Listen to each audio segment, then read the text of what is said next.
starting the stream a little early. I'm still waiting on the other players to get in, but once they do, we'll start playing. But for now, I figure I'll just talk. It's Friday night. I've got some whiskey, so we can talk about whatever, I suppose. Um, Needed to take a weekend off. Was getting a little bit burnt out with the whole Renegade Historian thing. Oh, my apologies. Yeah, I took a bit of time off to recharge. Renegade Historian's a one-man operation, and I do all of this myself. I'm doing all right. I just needed to take a weekend off and relax. Went for a hike, got outside. Very nice. So now I'm right back to it. I am working on episode 4, which I am very excited for. So, episode 3 covered the crisis of the 3rd century from the Roman perspective. Episode 4 is going to cover the crisis of the 3rd century from the German and Persian perspectives. And that's as important to understand as what was going on in Rome at the time. Because it coinciding with the crisis of the 3rd century in Rome is the great migration of Germans westward.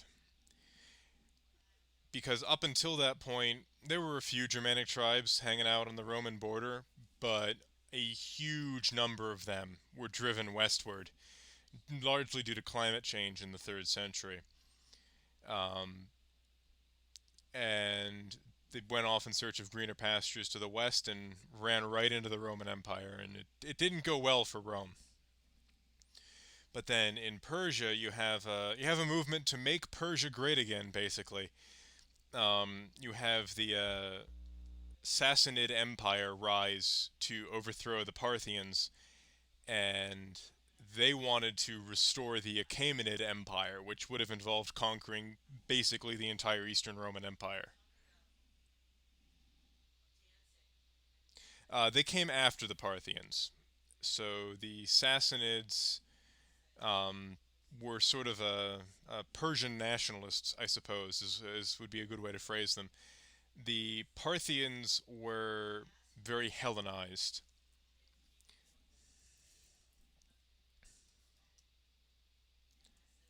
Hold on one second.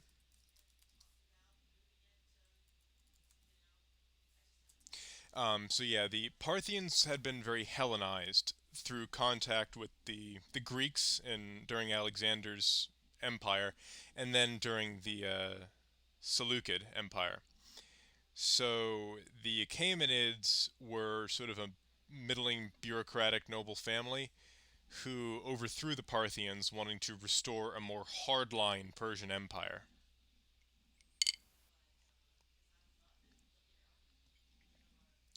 And they did just that. The Sassanids were far more aggressive towards Rome than the Parthians ever were. The Sassanids were the first enemy of the empire to ever capture an emperor in battle. Valerian was taken in captivity by the Parthian emperor, and he actually died in captivity. Just another one of the many low points Rome was dealing with at the time. But ultimately, the Persians and the Romans, at least the Sassanids and the Romans, would bring about the others' undoing. So, had they not quite yet. I've been trying to. Their schedules are both very busy. Yeah, the Sassanids don't get as much credit as the Achaemenids because their empire didn't look nearly as impressive on a map. It was about half the size of the old Achaemenid Empire. Um, but they were the second great Persian dynasty aside from the Parthians. The Parthians were actually foreigners. They weren't Persians, at least not originally. They were horse nomads that came in and formed a new empire. Sort of like what the Hungarians did, and even the later Qing dynasty in China. They were They weren't Chinese. They were Manchus who conquered China, but then adopted pretty much all elements of Chinese culture and became Chinese. The same thing happened to the Mongols. The Seljuks were a pretty beefy Persian empire, but it was sort of like the Parthians. They weren't Persians themselves. They just they invaded and then adopted a lot of Persian culture. The ancient Islamic empires borrowed very heavily from both the Persians and from the Romans. Um, Muslim doctors read the Greeks and the Romans as well as the Persians and were pretty well versed in ancient texts. And actually, the early Islamic empires, like the Umayyads, relied very heavily on bureaucrats from the Byzantine and Persian empires to run their administration in the early days.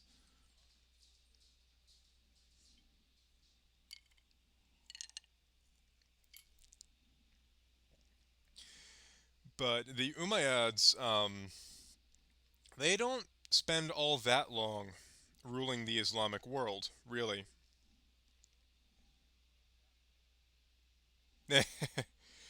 Yeah, the Black Death really changed everything for Europe. I've been thinking of doing a snippets of history on it. Um, but the other thing that it did, from a more economic standpoint, is it basically thinned out the competition. As grim as that sounds, right? So labor became immensely more expensive due to the Black Death wiping out so much of the population. So your average laborer was able to get ahead because they could demand a premium for their services. And this is where you see the rise of Europe's middle class, really, is in the wake of the Black Death. Also, yes, partially because it killed so many of the nobles. But yeah, as feudalism is really difficult to enforce if you have a strong middle class. And that's exactly what was created in the wake of the Black Plague. It was, and it was super unsanitary. London and Paris had grossly overgrown what their sanitation technology was capable of. Um, and there are only really three places in Europe that weren't overly affected by the plague. And they were Andorra, because it's rather isolated, sitting in the Pyrenees Mountains, the city of Milan, because they had a remarkably aggressive quarantine program, and the Kingdom of Poland weathered it pretty well. They instituted very strict border controls. Exactly. A lot of the lower nobility was wiped out, and they were replaced by artisans, merchants, even like day laborers. But Poland was also relatively unaffected for a couple reasons. One is they instituted very strict border controls and quarantined anybody trying to get into the kingdom. And two is that they didn't kill cats. Um, Back then, cats were looked at as something associated with the devil. And in a lot of European countries, it was perfectly acceptable to kill them, but that wasn't the case in Poland. It wasn't encouraged, so there were a lot of cats. Also, yeah, Ireland was pretty isolated in this time, so they had a decent go of things. But Poland's right in the thick of it, right in continental Europe. So they had to really crack down on their borders.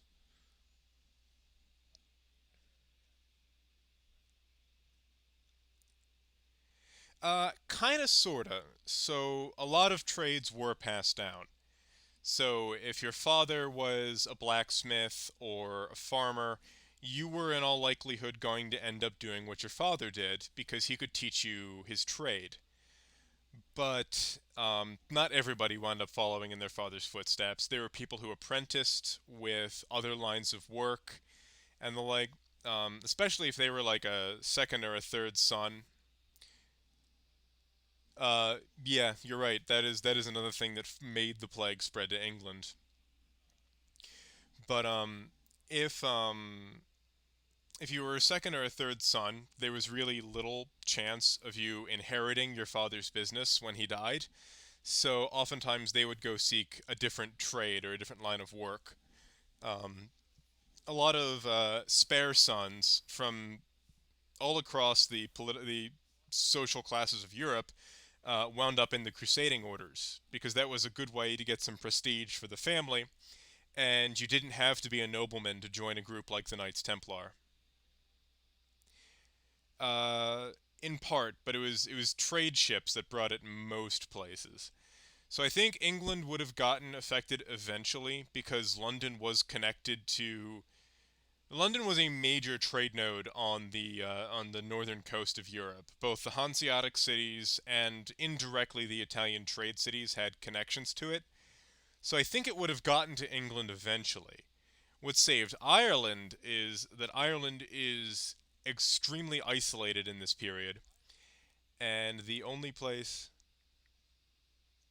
Yeah, that is something interesting. So the Mongolian Empire, between their conquests and the ensuing Black Death, actually killed so many people that the global temperature dropped by a couple of degrees.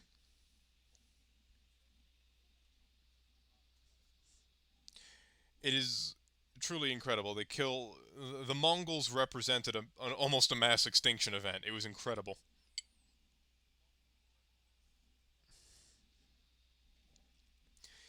Um, Hungary lost roughly 50% of its adult population fighting them. Oh yeah, because the barons were useless. Um, yeah, between the Black Death and everything else, the Mongols were responsible for millions of deaths. But yeah, so a lot of the lower nobility were impoverished, and yes, so the estimates of the Black Death usually put the amount killed in Europe at roughly a third of the population. Some will go higher, some will go lower, which it's just wild to imagine.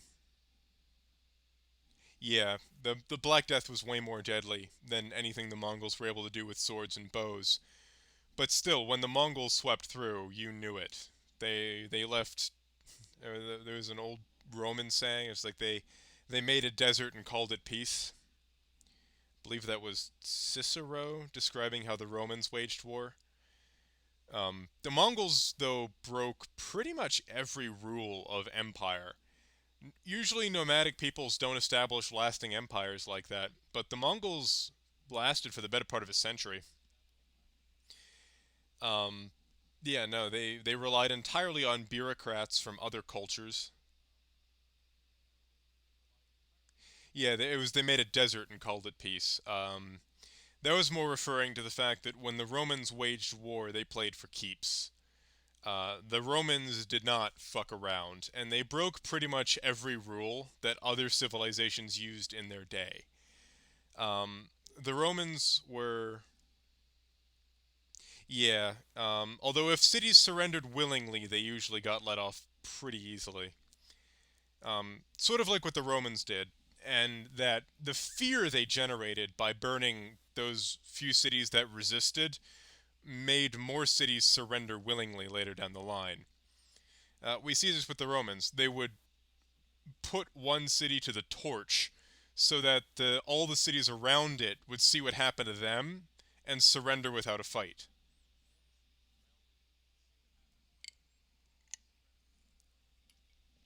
Baghdad got hit hard twice. Once by the Mongols, later by Tamerlane. Tamerlane was the last of the great Central Asian horse lords, and he made Genghis Khan look like a puppy by comparison.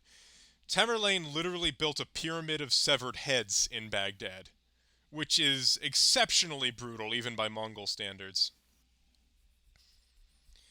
The interesting thing about him is that he styled himself as this vengeful Muslim ruler to fight the Christians, but in reality, he killed far more Muslims than he ever did Christians. Actually, some people in Europe thought he was Prester John because of the sheer amount of carnage he was causing in the Muslim kingdoms. But he was buried in, I forget exactly which country, but I know it's in Central Asia. I want to say Tajikistan. Anyway, so there's an interesting bit of lore surrounding his tomb. He cursed it, allegedly.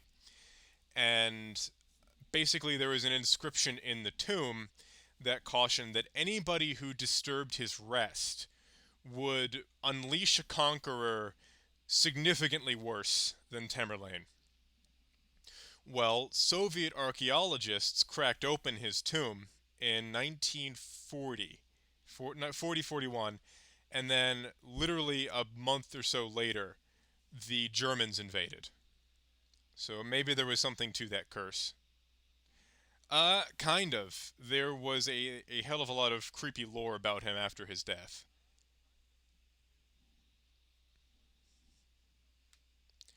But when you're that brutal, that's gonna happen.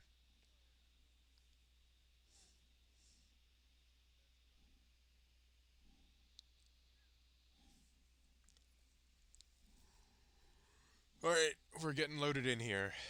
I'm gonna be continuing Portugal. My plan is to basically build up a historical Portuguese empire.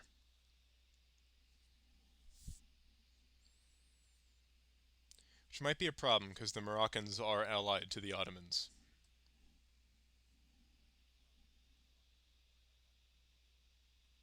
Nice. I didn't even know you had the Diplo range to do that in the 1450s.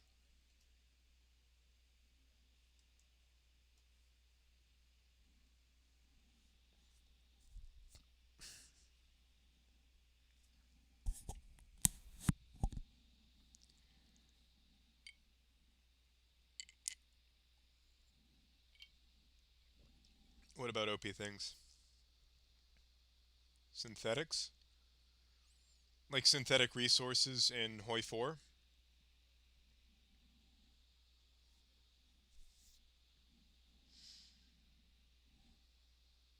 Oh.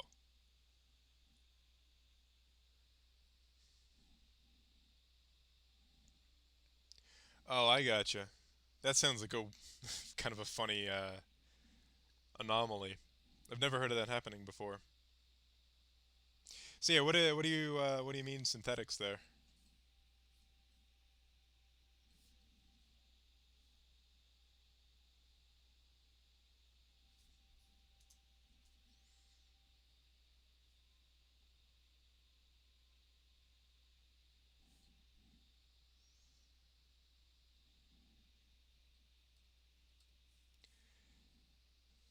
Okay, my internet has actually been a little screwy lately too, so. Oh, I didn't know about that. Huh. That sounds like it could be fun to mess around with.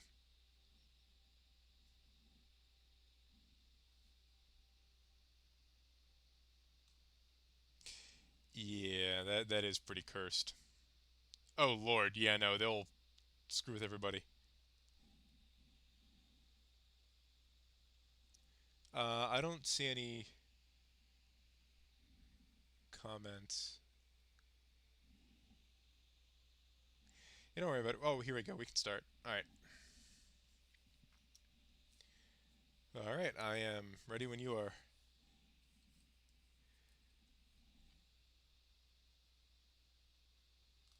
Oh, that's horrible. So in the extended timeline mod, that's how the rise of Islam works. Actually, they automatically core anything they take. Oh, okay. Okay. Sorry about that. Um, don't worry about it. I was trying to figure out what taro was. Yeah, that's when my country did. They came to bite us in the ass.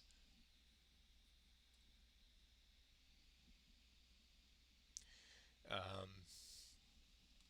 yeah, no. And there's a reason Afghanistan is the graveyard of empires.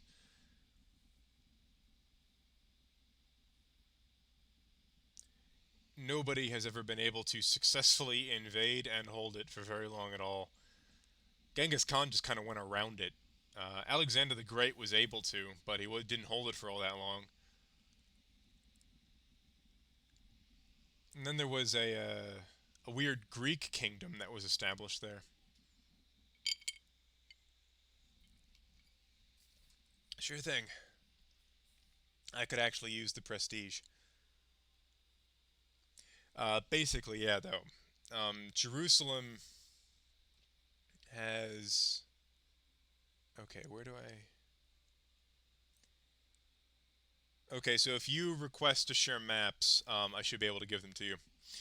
But yeah, Jerusalem, you can actually learn all about that in my series on the Crusades. Um, Also, yeah, but no, Afghanistan is. Yeah, that city has had a very difficult history, and it has been a part of innumerable empires and kingdoms throughout its history.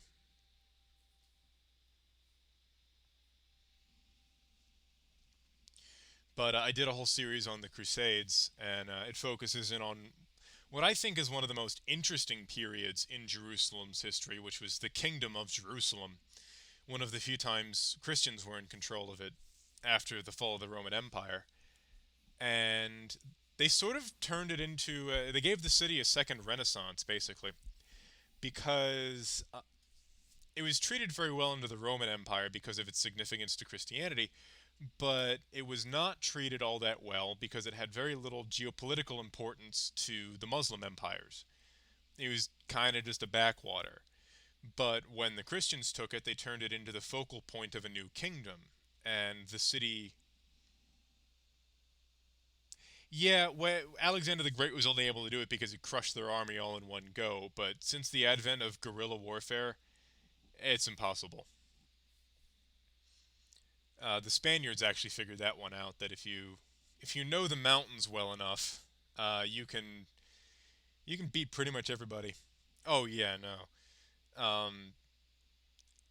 Mountainous countries are remarkably difficult to invade. I mean, Ethiopia was preserved. If Ethiopia had flatter terrain, it probably would have been conquered by either the Ottomans or the European powers. But Ethiopia is all mountains. It is damn near impossible to actually conquer the place, at least the core of the country. Mountains are what protected the Byzantines for as long as they lasted. Mountains were what protected them because they're just difficult to fight through, especially when the local population hates your guts.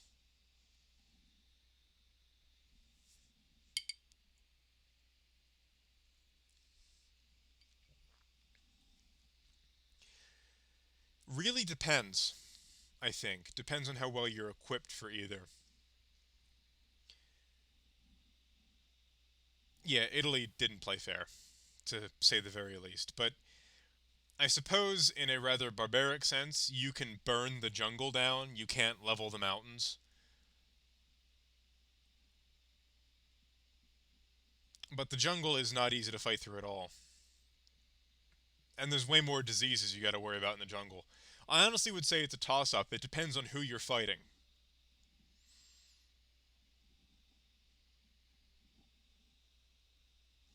Like, the US learned that the Vietnamese are rather adept at jungle combat, and it really did not go well for us. Um, but I suppose if you're fighting. That is kind of depressing. I know a few Vietnam vets, and they are a rough bunch. But and they didn't deserve the treatment they got back here. That was the politicians being dickheads. the soldiers didn't deserve it, especially because most of them were drafted anyway.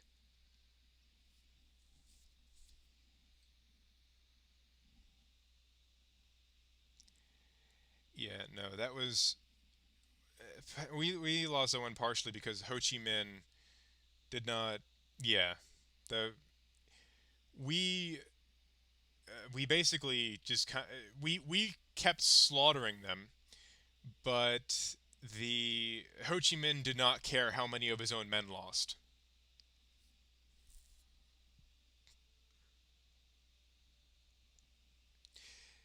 Yeah, no, we would have eventually worn them down, I'm sure, but Ho Chi Minh was one of those leaders who just did not give a shit how many of his own men he lost, as long as he killed Americans. A buddy of mine who studied Vietnam once told me, I'm very loosely paraphrasing here, but Ho Chi Minh didn't care if he lost 10 of his own men so long as it resulted in the death of one American. That's the kind of brutal psycho you just don't see every day.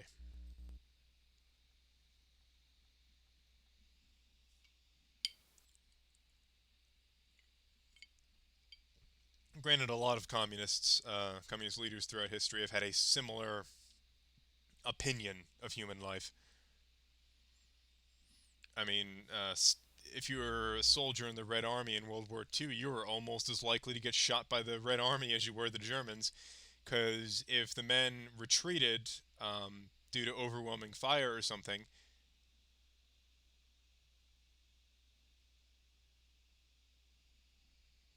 yeah, Ho Chi Minh was an interesting guy. It's just I have trouble respecting any commander who doesn't assign any value to his own men's lives.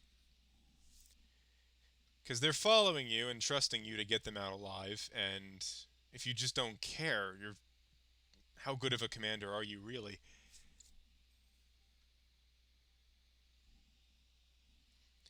But in the Soviet Union, if you were in the Red Army and you tried to run from overwhelming German firepower, they would not hesitate to shoot you as you were running back towards the line. It happened a lot during Stalingrad. They would try to take a part of the city only to have to retreat because the Germans were so well dug in, and then they'd just get shot on their way back.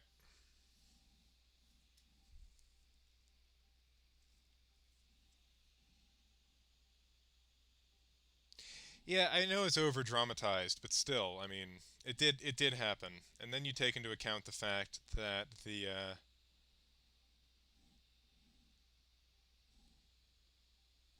fair, but a lot of Soviet soldiers were not a lot of officers wound up in the gulag.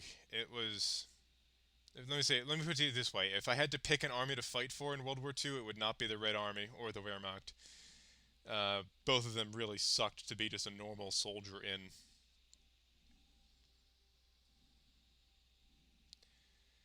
And Stalin was one of those leaders who didn't care how many losses it took. Pretty much. The gulags are not as well known as they should be. They were exceptionally brutal. And see, the Soviet Union was responsible for roughly 20 million deaths. And the communist Chinese said, hold my beer. And the Maoist regime was responsible for as many as 50 million deaths over the course of their rule. Also, yeah, that was another bad thing that happened. But Mao was crazy, so crazy that he didn't actually issue a lot of men rifles during the Korean War. A lot of Chinese prisoners taken by American units in Korea didn't have guns. They were just sent into the line to charge at him. And part of the problem for the Chinese was they were actually using three different sets of weapons. Oh yeah, no, the abuses of the Soviet government are not as well known as they should be. But when Americans were fighting Chinese soldiers in Korea, a lot of the ones they encountered just didn't have rifles.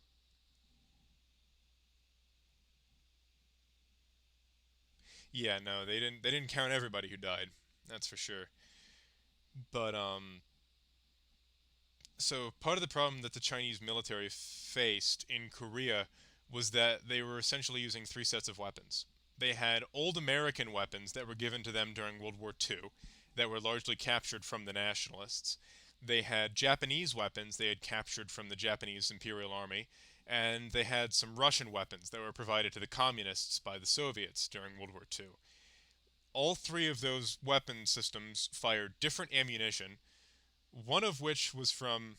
Yeah, no, it always annoys me when people who don't know shit about what the Soviet Union actually did try to simp for it. The Soviet Union was one of the most brutal, repressive regimes in human history.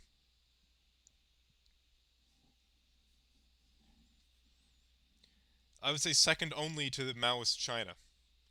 Because I look at it this way, at least Stalin had the courtesy to kill you. The Maoists would usually send you to re-education camps and psychologically break you. Honestly, given the choice between the two, I'll just take the bullet against the wall.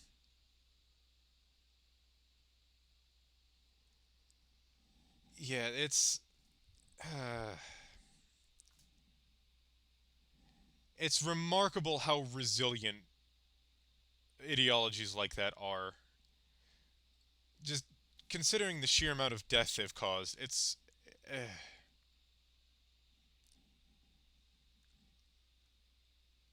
it's almost it would be impressive if it wasn't sad.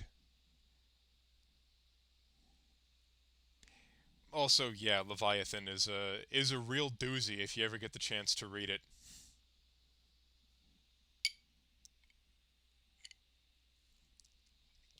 I've never gone through the whole thing. I've only read bits and pieces. But it was well, Plato's Republic is also an authoritarian regime. Yeah, there are a lot of people who assign little to no value on human life, and you always got to be wary of them because they that hasn't gone anywhere. They might go by different names, but the same sort of ideas are still out there.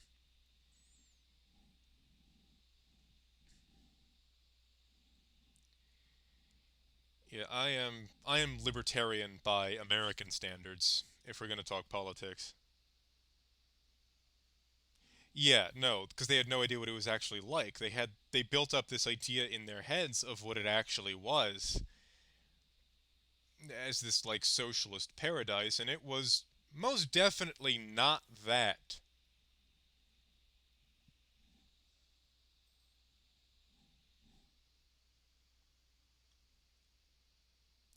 Yeah, it's as a species we have a remarkably short memory. Um, I hate authoritarians of any stripe, right or left. They all suck. Um, because I find that when you get down to brass tacks, there's not a whole lot of yeah. That exactly sums up the authoritarian's view on human life. One death is a tragedy, a thousand deaths are a statistic. But authoritarians, I find that at a certain point they never. There's little difference between the right wing and the left wing ones. Their motives might be different, but the end result is the same. The end result. This is the problem with all utopian ideologies: is utopians are always one corpse away from paradise. There's always just one more dissident that needs to be eliminated, one more minority, one more political dissident group. They are always one murder away from their utopia. And when they actually achieve their utopia, they find it's a dystopia because utopia is completely unattainable. You'll find, I think, in history, the best countries, the most successful ones, the ones where people had the best quality of life, they weren't the countries that had the perfect system that would solve all their problems. They were the countries that kind of muddled through. Yeah, it was a bloodbath because neither Hitler nor Stalin assigned any value at all to the lives of their men. So long as their deaths served the Reich or Comrade Stalin, it didn't matter to them. Didn't matter to them how many letters to mothers and wives they had to send back to the home front. I wouldn't even necessarily say that. It's because one person's utopia is another person's dystopia. You'll never be able to get the population to agree unless you are a complete authoritarian shitbag. Um, it's uh, very little, honestly. A utopian society is one where all of its problems have been solved, and a dystopia is the polar opposite. Think, well, like if you've ever read 1984 or Brave New World, both of them could are considered dystopias, but could also be considered utopias by different people. Yeah. And then 1984 was the polar opposite, where the only emotions you were allowed to feel were fear and rage. Basically, yes. A utopia is what every totalitarian ideology has claimed it's shooting for. Some kind of utopia at the other end of a lot of death. Some kind of perfect society where everybody is happy all the time forever, and it has always failed every time it's been tried. Which is why I think the best system is just to, yeah, but an incorruptible person is, you're never going to have that. People are flawed and you got to work within that. um I mean, yeah, if the Soviet government said, well, so when uh, Chernobyl is the prime example of this. The Soviet government tried to shove that under the rug as much as they could, and a lot of people died as a result. There is no radiation in Pripyat. Um, would have been the Soviet equivalent of there is no war in Ba Sing Se.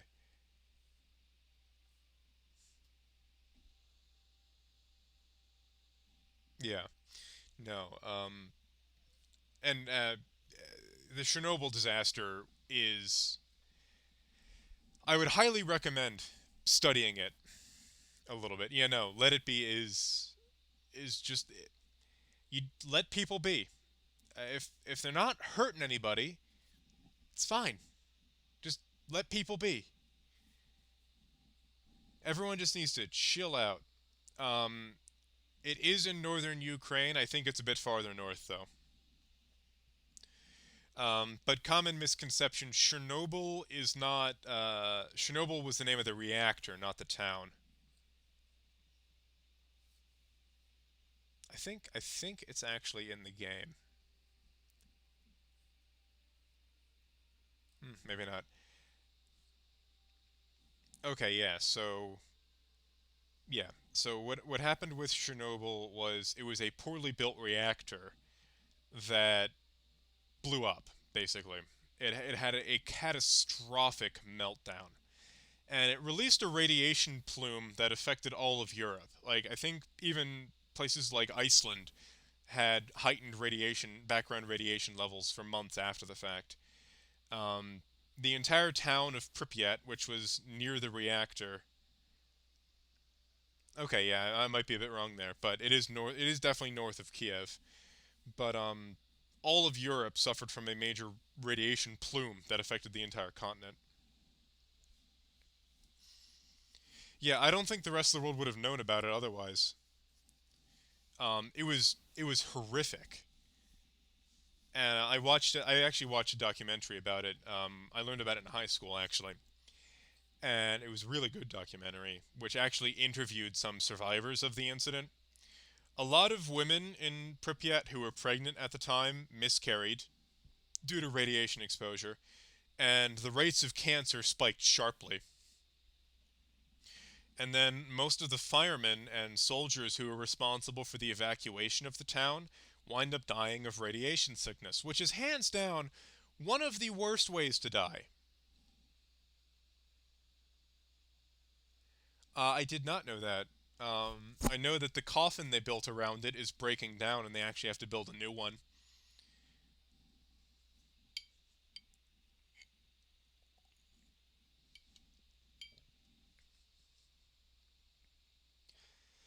Well, that's Soviet government for you.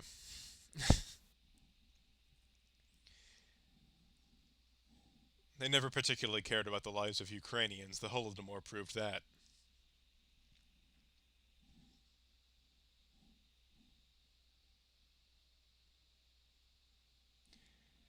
Oh, that's crazy. Do they have any Irish allies you can go after? Yeah, if you try to hit their Irish allies, you should be able to take them down.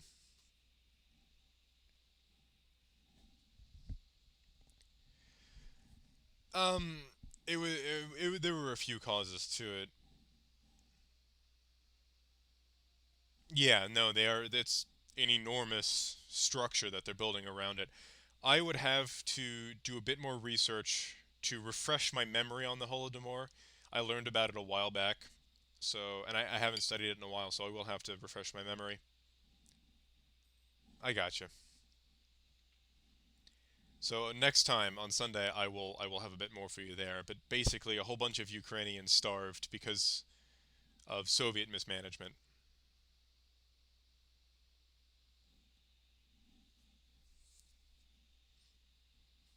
I actually watched another documentary about that, about the workers who are building the new one in the Chernobyl in the exclusion zone, which is actually a tourist spot these days. You can actually go walk around in it. The background radiation is low enough that it's relatively safe.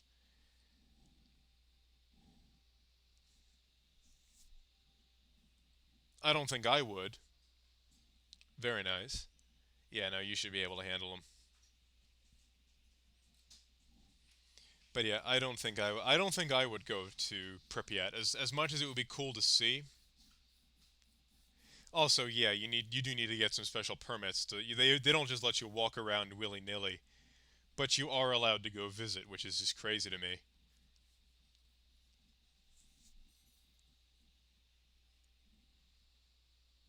Yeah, Bohemia is looking pretty thick. They might form Czechoslovakia. They've only got a little bit of territory left. Talk about weird extinct countries from history. It's weird to me how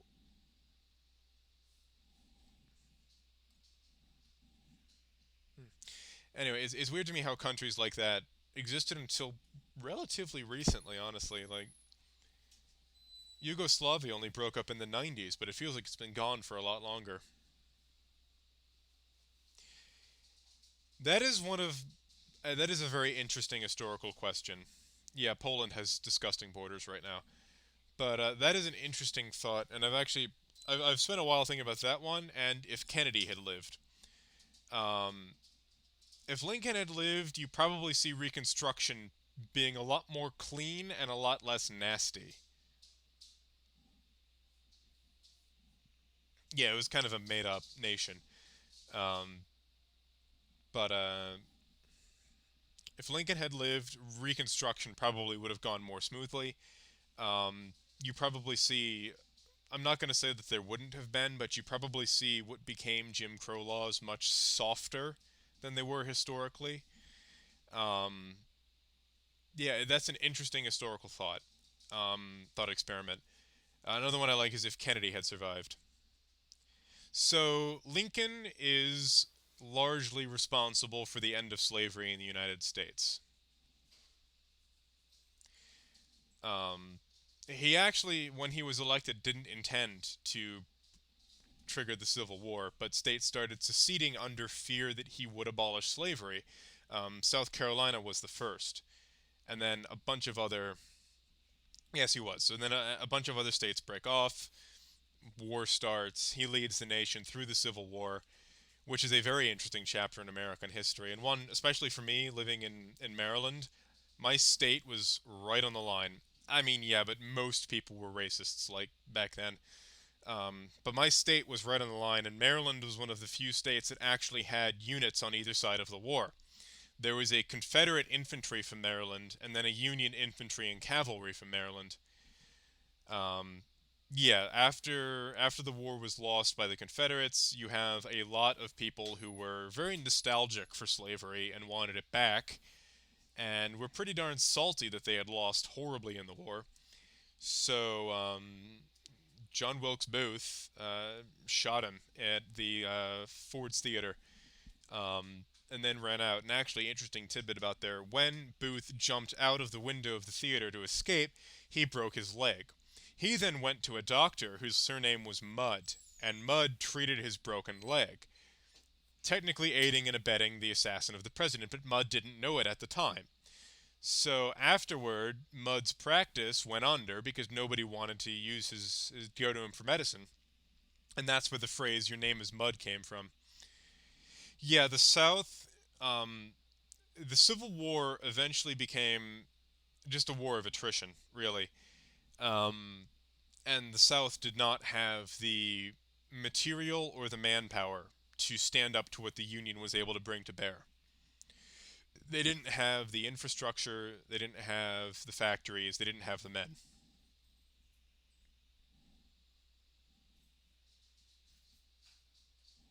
So once the Union gets competent leadership, it's kind of over for them.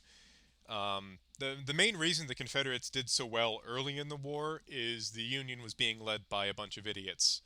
But once control of the army turns over to Grant and later and Sherman, there are a lot of pretty bomb ass songs from the Civil War. I will say that. Also, yeah, the Union had complete and total naval dominance over during the Civil War. But I'm actually a descendant of one of the Union generals during it, General Sheridan. I didn't. I well, I'm not descended from one of the real famous ones, but General Sheridan led Union forces in the West, and I am a direct descendant of his line.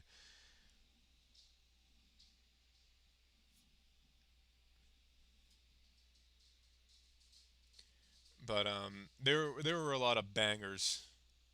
Yeah, no, Virginia and Georgia. Virginia and Georgia were the main power bases of the South. Um, so Virginia was close enough that it was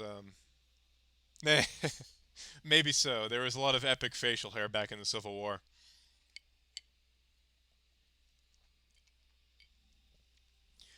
Um, but no, if Virginia had gone for the Union, it would not. It would have been over pretty fast because Virginia was one of the most powerful states in the Confederacy.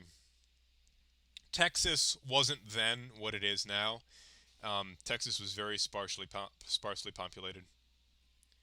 Oh wow, that is not good. Oh okay, I thought that was Morocco. It's Aragon. Yeah, no, that is So it looks like the Iberian wedding isn't happening, and the Castilians and Aragonese are at war.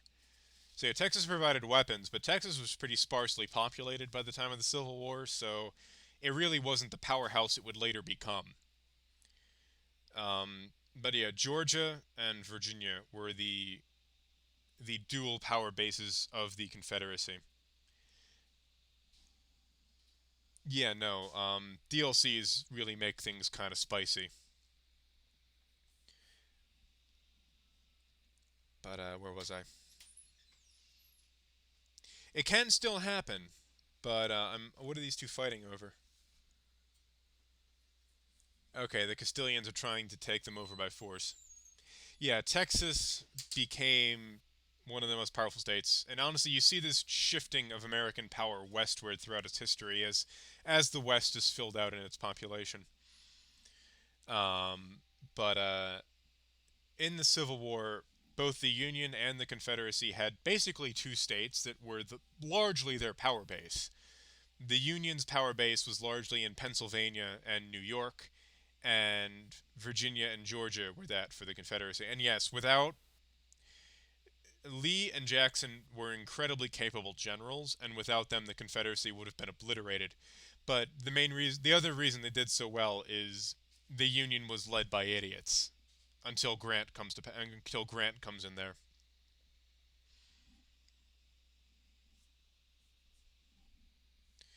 Which Grant was drunk most of the time, but he still managed to wage an effective war effort, which is kind of impressive. One that actually there was an interesting story where one time the other Union generals were complaining to Lincoln that Grant would drink 2 bottles of whiskey over the course of planning a battle, and they didn't like this. But he kept winning, so Lincoln was basically like, "Why aren't the rest of you doing that?" Yeah, and then he had Sherman as basically his attack dog, and he just kind of let him loose in Georgia. And that Sherman's march to the sea broke Georgia, which again was the South's industrial power base, really. Um, just obliterated their industrial capacity, what little they had. They also severed most of the South's railroads in a relatively short, I believe it was a 3 month long campaign. And he only had about 15,000 men with him, sustained almost no losses. Yeah, Sherman was exceptionally brutal, but he was effective. By modern standards, he would definitely be a war criminal, considering he burned the city of Atlanta. He burned Atlanta to the ground, destroyed Savannah. They still don't like him down in Georgia. I've been to Atlanta, and they still don't like him down there. With honestly, with good reason. Um, the man basically introduced the concept of total war.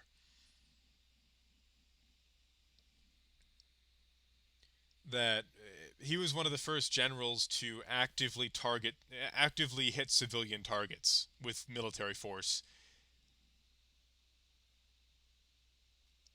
I mean, that's just kind of you do get a lot. You get American history in American classrooms still, so most of them are pretty well known. The Civil War was one of the biggest events in American history, second to the Revolution, so it gets a lot of coverage.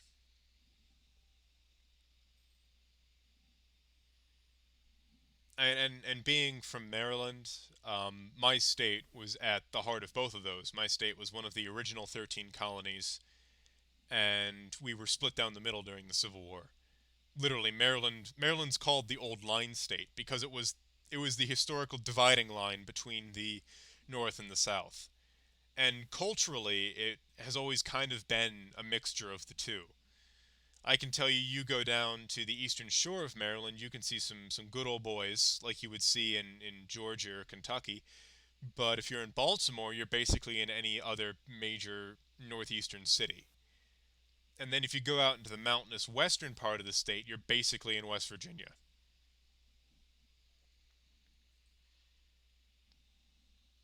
Yeah, and Marylanders are one of the few groups of Americans that,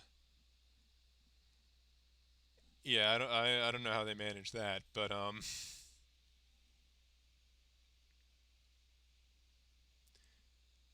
yeah, well, I'm genuinely curious. What history do they focus on in Argentina?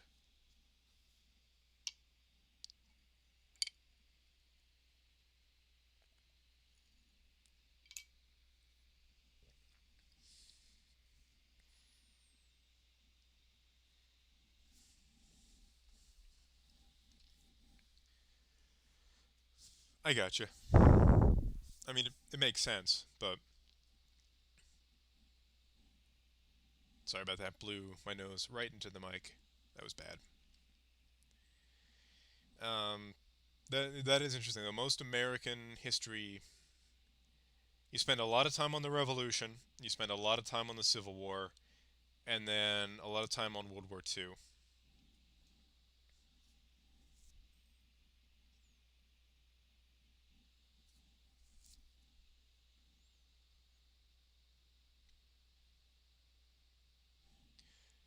That makes sense. We get a little bit of English history through just. I think that's all of the countries of the Americas study some of their colonial parents' history too. Like I know if you go to an American law school, you study old British cases. Really? Granted, that might have been the teacher I had. I One of my favorite teachers in middle school actually came from his parents were fresh off the boat from Italy, and they were around during World War II. I gotcha. Yeah, most my experience in American elementary and middle school is Yeah, we get a lot of the revolution. In Maryland, you get a lot of the War of 1812 because we did some cool stuff in the War of 1812. And then you get Civil War, and then again, from my experience, a lot of them go to World War II. Almost no World War One, and very little between the Revolution, or very little between the Civil War and the 20th century, which is a shame because that's an interesting period in history where you're expanding westward.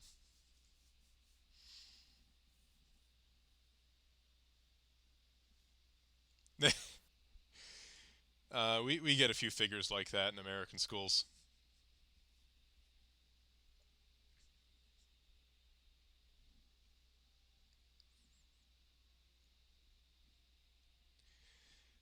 But no, one of my favorite teachers was from middle school, and he was Italian. I gotcha. I didn't actually. I haven't heard much about him. The main South American revolutionary leader I had heard of was Bolivar. But that is interesting.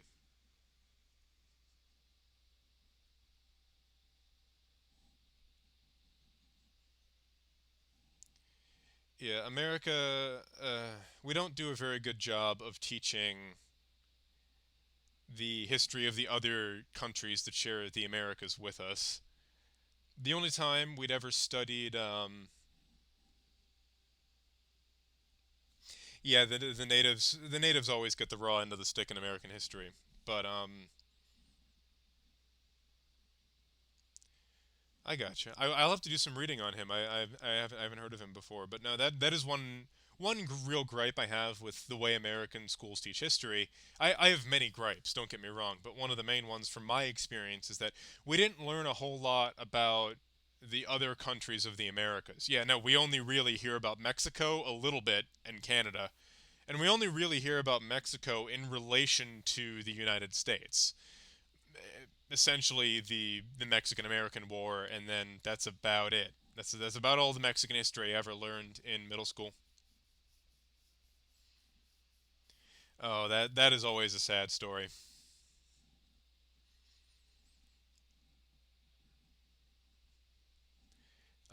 But yeah, see, my college was interesting because we actually had, yeah, if you have the colonial range, hold on, Central Province, Gibraltar.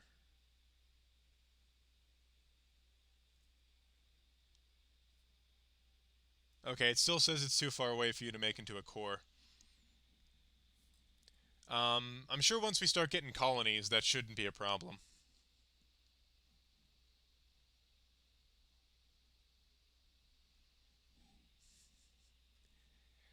Yeah.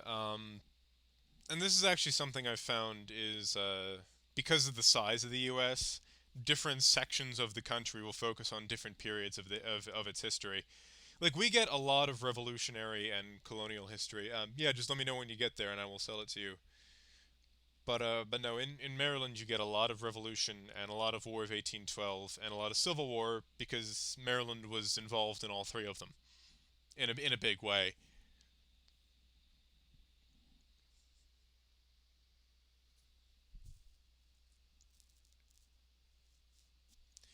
Oh, that's horrible. Yeah, it's a lot of heroes from history end up getting the short end of the stick.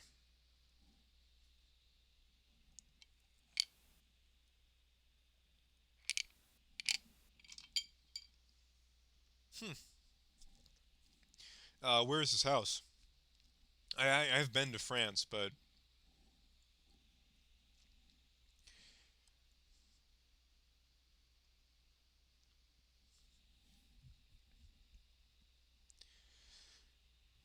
he's nowhere near as important. But John Paul Jones is an American naval hero who got snubbed and ignored after his participation in the revolution and wound up in the service of the Russian Navy. Yeah, I didn't go there. I went to Paris and Normandy. It was really cool. It was a battlefields of World War II trip. So we got to see. We started in the Netherlands, and we got to see Amsterdam and the Anne Frank House, and then we went through Belgium and Luxembourg, and we got to see the Ardennes Forest and Brussels and Luxembourg City. And then we went to Normandy, where we got to see the D-Day beaches, particularly Omaha and Gold Beach. Yeah, that is weird. It's that is strange. Who are they friends with? I can't fight Tunis alone, I don't think. But we got to see the D-Day beaches, which is, if you ever get the opportunity, go see them. It is something else. And then we went to Paris, and we spent a fair amount of time there.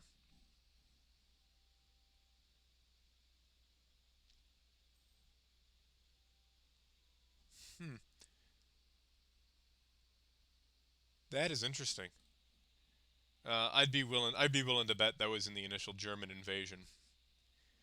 Um, but then we took a fun we did something fun leaving Paris. We took a night train from Paris to Berlin, which looks like a lot longer of a distance than it was. We did that trip in about 8 hours,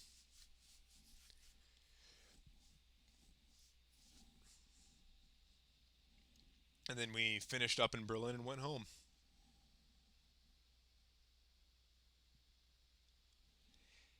That is something about people like that who have a significant impact in history. There are myths about them that arise. One of my favorites is from American history is that there's a story that the ghost of George Washington showed up at the Battle of Gettysburg. So during the Battle of Gettysburg was the bloodiest battle of the Civil War. It lasted 3 days. It was horrible. Um, they did, but they tended not to carpet bomb them in the same way they were doing to Germany proper. They did use air forces, but they were much more restrained in their bombing attacks. But George Washington allegedly showed up during the Battle of Gettysburg. So during the battle, the Confederates were making a move on the Union flank, and the 26th Maine, I want to say, infantry was sent to. Antietam was the bloodiest single day. Gettysburg was the deadliest multi-day. And I have been to Antietam too. That is a really cool battlefield. But the Confederates were making a move on the American flank, and the 26th Maine wound up getting lost in the woods. Um, but along the way, many members of the 26th Maine reported a ghostly figure dressed in 18th century clothing leading them through the forest, and they followed this entity, and they wound up where they were supposed to be, and they resisted the Confederate attack. And it's reported that when the Union led a countercharge down the hill, the ghostly horseman led the charge, and it was reported that that was George Washington. Um, yeah, you got to respect the balls on that men of that period of warfare.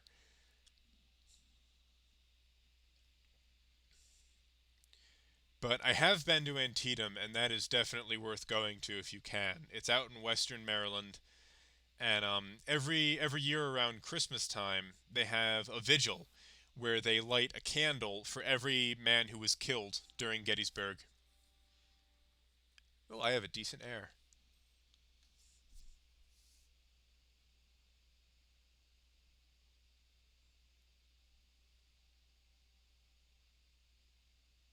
Oh, that's doesn't sound like a lot of the heroes of Argentinian history have very happy stories after the fact.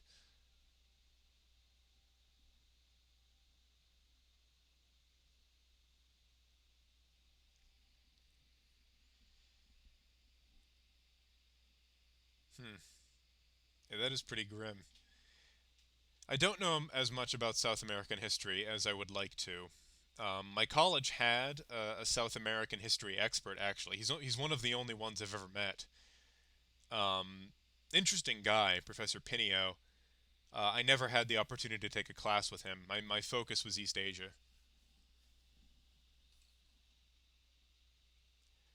I would say Gettysburg because it stopped the Confederates. It was the last time the Confederates were able to penetrate Northern territory, and it completely broke the main body of the army. And it was one of those situations where they lost so many experienced men, they had a difficult time replenishing their losses. Meanwhile, the Union was able to continue pulling up trained soldiers for to replenish losses at Gettysburg and Antietam. But it also kind of broke the morale of the South. The first time they penetrate north, really, and they get obliterated.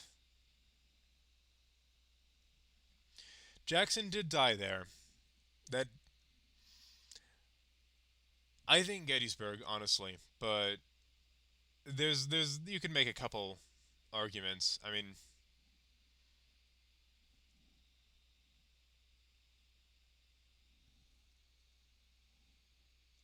oh, yeah, I know England and Argentina have a rather difficult history as well.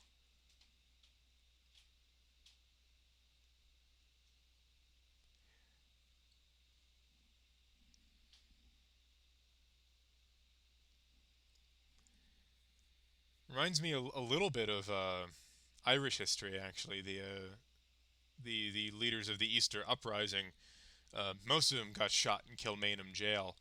But a lot of them were reviled by some of their countrymen because the British shelled the city of Dublin to stop their uprising.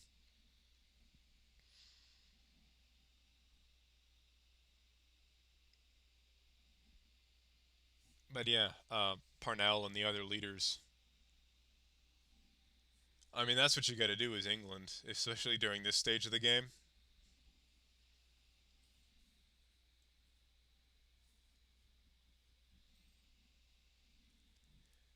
Ireland is another place I would highly recommend visiting. It's relatively affordable, actually. Ireland is not a terribly expensive country to stay in. Um, Pleasant weather, very friendly people, better food than you're expecting, and you can go visit the oldest pub in Europe.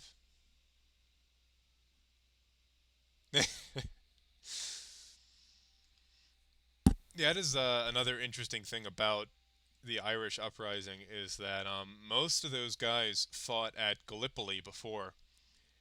And the British sent the people they sent to Gallipoli were the Indian troops, but largely the Anzac Corps, the Australians and New Zealanders, and then the Irish. They sent infantry that were, yeah, no, you never run out of money as England once you have control of the channel. But the English sent only men they thought would be expendable.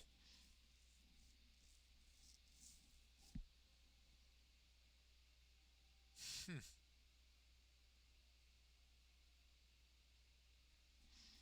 that is interesting. I knew that Napoleon had a lot to do about the collapse of Spain's New World Empire, but I didn't know that.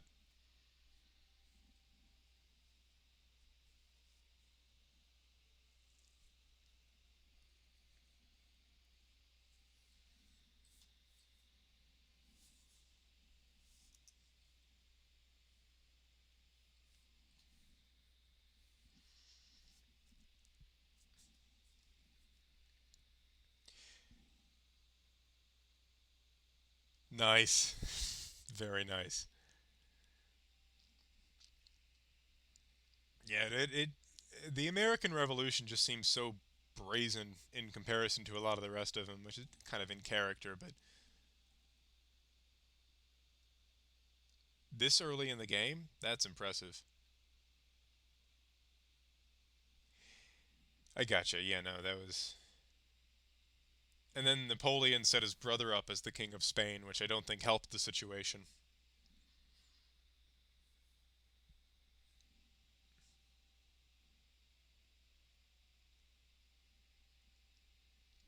Probably would have taken Portugal too, were it not for Wellington, who is definitely underrated. Wellington doesn't get enough credit. He was an incredibly talented general.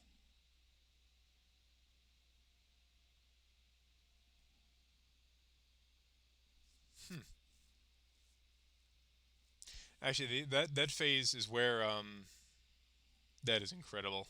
England is so OP with trade. But the Spanish phase of the Napoleonic Wars is actually where guerrilla warfare came from. Um, I mean, the word guerrilla is Spanish for the little war, and that's basically what they were doing. They were hiding out in the mountains of Spain, taking pot shots at French soldiers and ambushing them. And that was the first real guerrilla war. That was where we would recognize this one.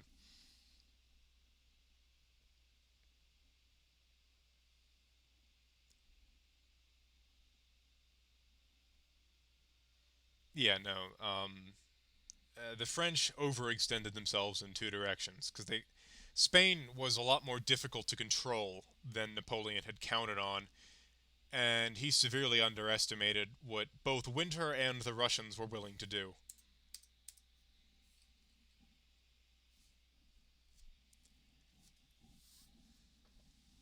But I give Wellington a lot of credit because he was one of the only generals to actually beat Napoleon in a pitched battle.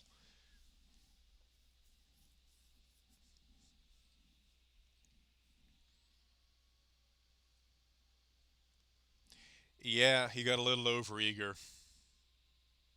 Granted, when you fight, I believe it was five coalitions of all the rest of Europe, and get the better of them every time, that'll make you a little overconfident.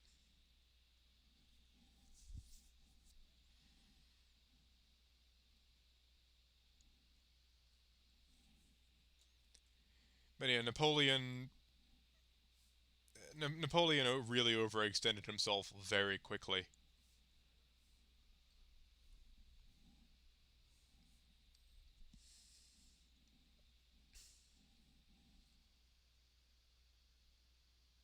Yeah, he was outnumbered pretty much every war he ever fought. In Egypt, yes, but at that point the Ottomans were kind of starting to lose control of Egypt anyway.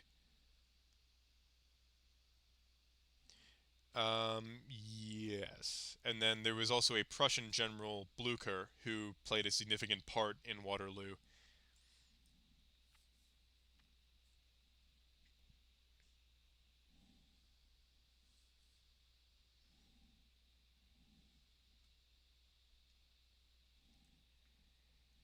But actually, interesting bit of history connection that my city has with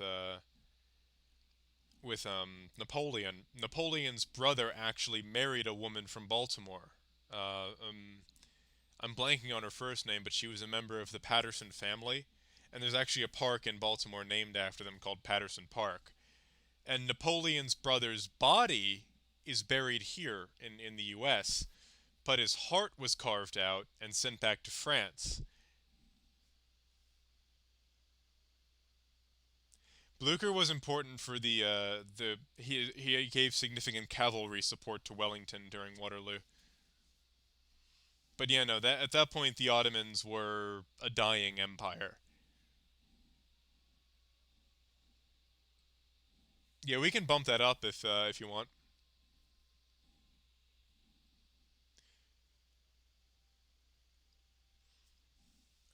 But yeah, no, the Ottomans were in a pretty rough spot at that point. Really, ever since their failure to take Vienna in about 20 years, actually. But yeah, no.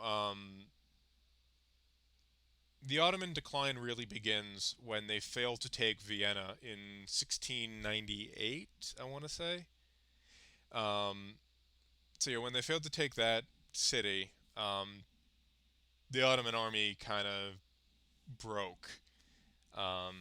And they had gotten very decadent. They were not as good at fighting as they once had been. And roughly the next 200 years would just be a steady and slow decline of the empire.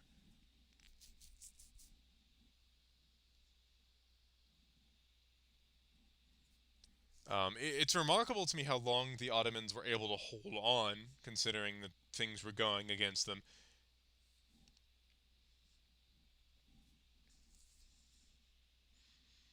But they would spend the rest of their history losing parts of their empire to the Austrians and to various nationalist movements throughout their territory.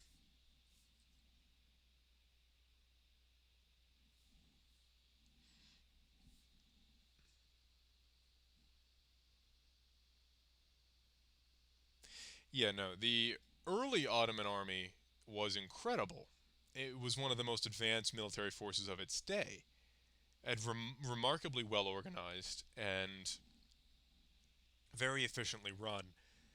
But that's what happens to all empires at some point. They become decadent. They lose touch with the ideas that made them powerhouses to begin with. Yeah, tuberculosis was a death sentence. There was no curing it. There was only treating it, and unless you had money, you weren't going to be treating it.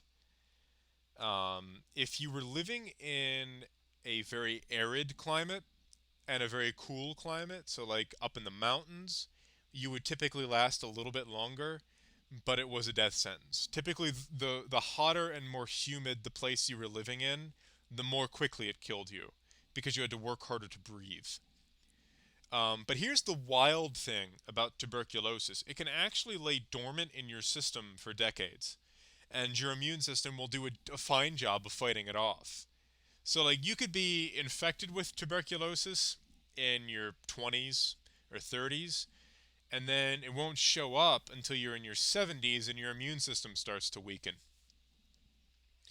Actually, tuberculosis is what killed Eleanor Roosevelt. She was doing fine, and then she got hit by a car, which broke her leg, and her immune system was weakened, and she died of the TB.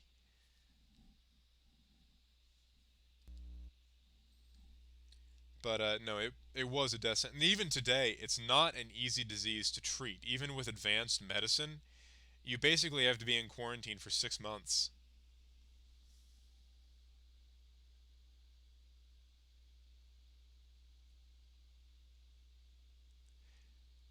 Yeah, no, that is roughly what happened. But the Janissaries went from being the pride of the Ottoman army to being kind of a joke.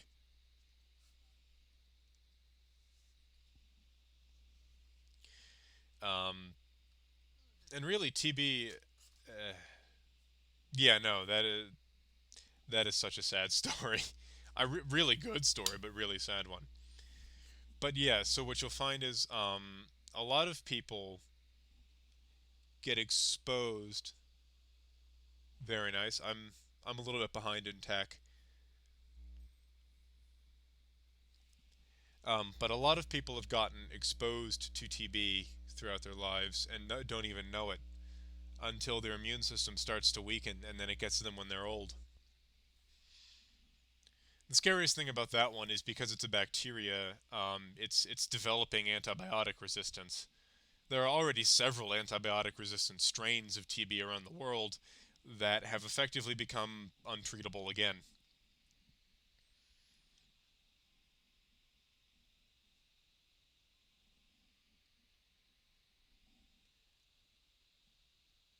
Yeah, early in the game especially.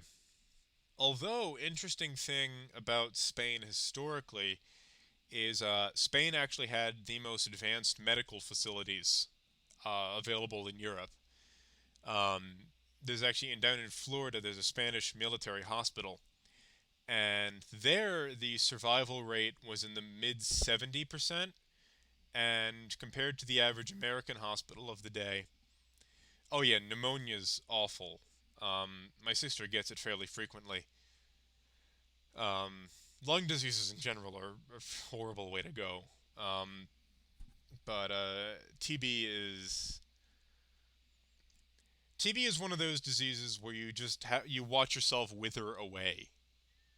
Um, my dad lost his grandmother to lung cancer, and it was a similar situation where they just had to watch her wither away for months and then years. But that's kind of what TB did to you.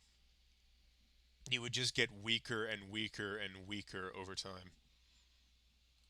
Oh, that's horrible.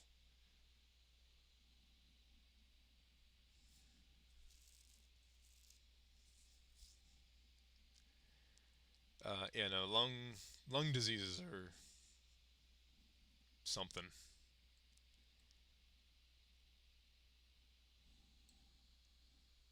At least with like some diseases, at least have the courtesy to kill you quickly. They don't leave you suffering on for years.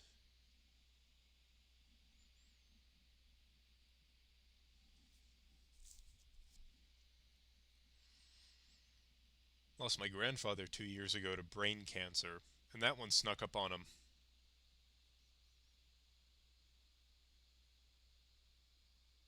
Ooh, that sounds rough. But the brain cancer for him, he did fine. Like we had no idea there was anything wrong with him, and then he started falling, and then a few months later he just becomes almost non-responsive. At least it's fast. I mean, um, but between him getting diagnosed with brain cancer and him dying, it was 3 4 weeks. And again, we had no idea anything was wrong with him.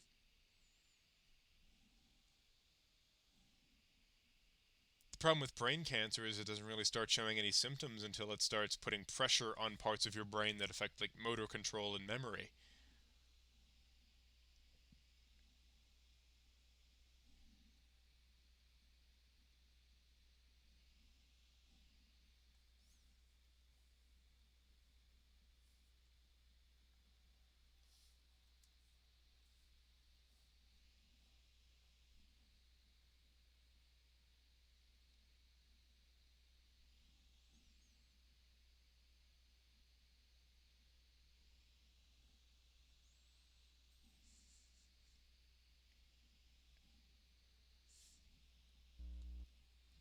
Sorry, I might have just killed the mood there. Yeah.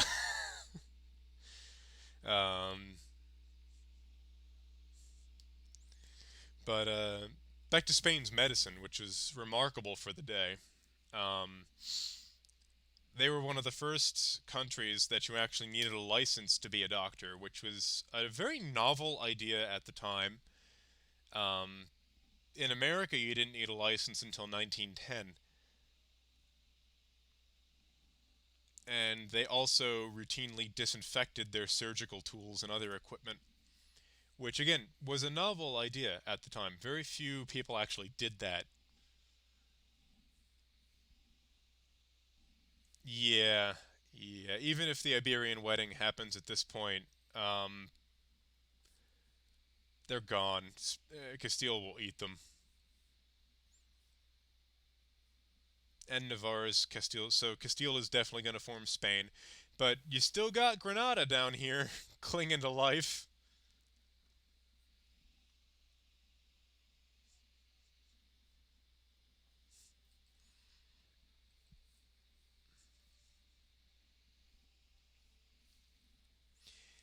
That is. I actually. This happens so rarely. Usually Aragon gets absorbed with the Iberian wedding. But yeah, that was another thing. That was common practice everywhere but Spain. But in Spain, after every surgery, the doctors would clean their tools with vinegar water, which is a natural disinfectant. So it would kill all the germs on them. And they also routinely would wash their hands before performing surgery. Um, are we?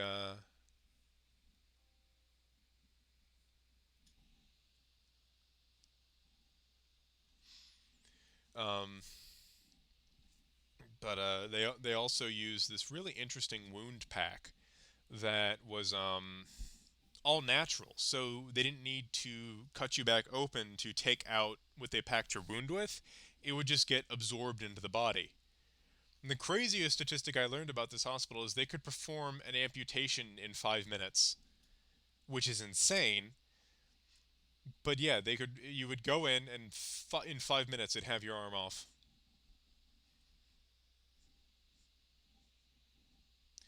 And apparently back in that period, getting a finger or toe amputated was an outpatient procedure. And you would go in, they'd slice your finger off, and cauterize it, pack you up, you're out of there.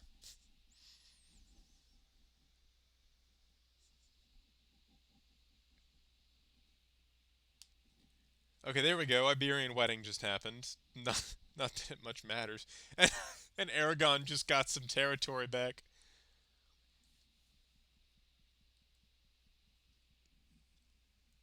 Yeah, Rome is packed with loot.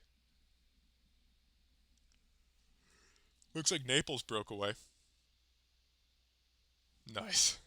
And Naples broke away, and they'll probably well they won't now because Spain has it, but they probably could have gotten a hold of these last two provinces in Sicily.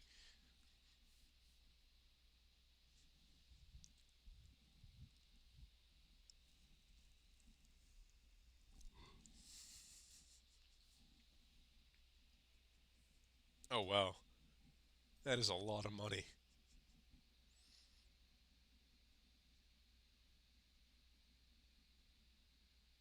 My contribution is so tiny, relatively speaking.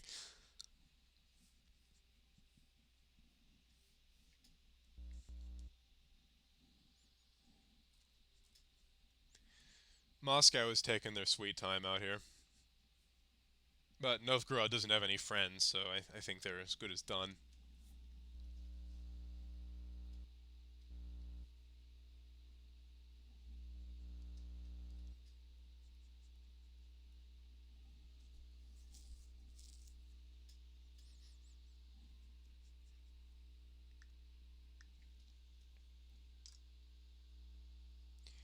Yeah, which I wonder if there's a way we could provoke a war. I wish that was an option, like send a spy to provoke a war between two countries. I'm sure they'll go to war eventually. Like if Burgundy joins the Empire, which I have seen them do a few times.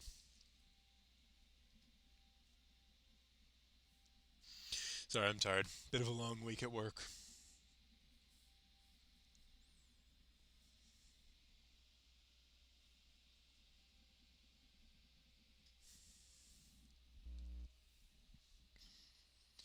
Also repping my Burr 1800 shirt because Aaron Burr did nothing wrong. Hamilton totally deserved that bullet.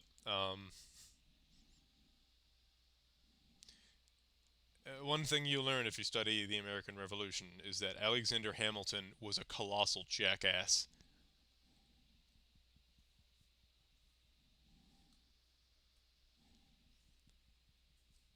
He's responsible for the central, largely responsible for the origination of the central bank and debt-based system we have today.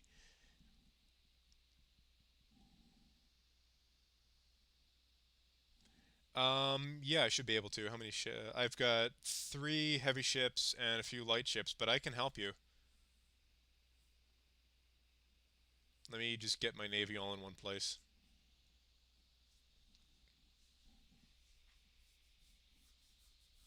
Yeah, their France's navy will be nothing. The only problem for me is they might attack Iberia proper.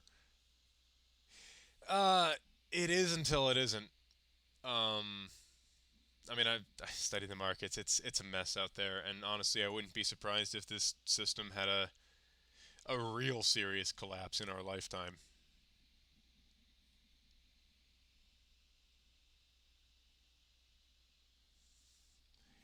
It only continues to work as long as there are always new people to take on debt, but eventually you'll run out of new people to take on debt.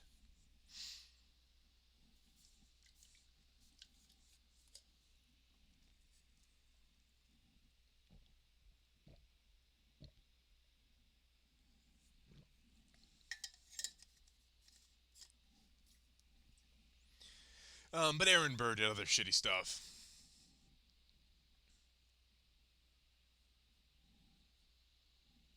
Or sorry, Alexander Hamilton did other shitty stuff.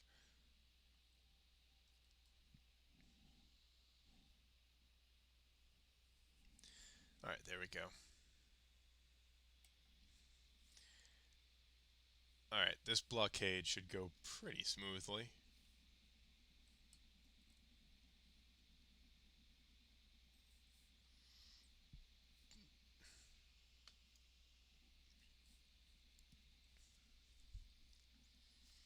And you shouldn't need to do much to Scotland to get them to surrender.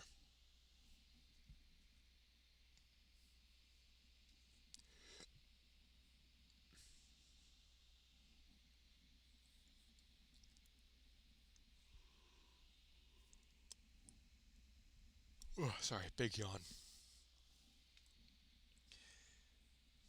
Yeah, no, the French Navy is an utter joke.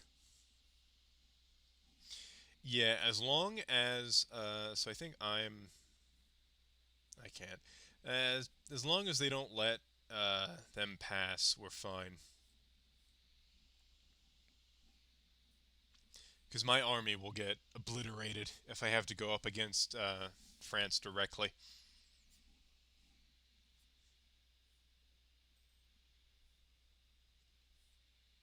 But I'm hoping.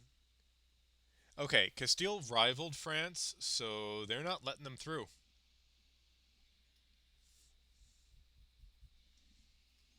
So we can just sit here and blockade them.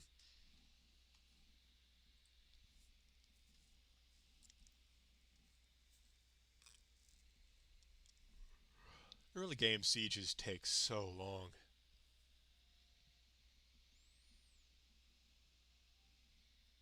Anything pre-cannon, really.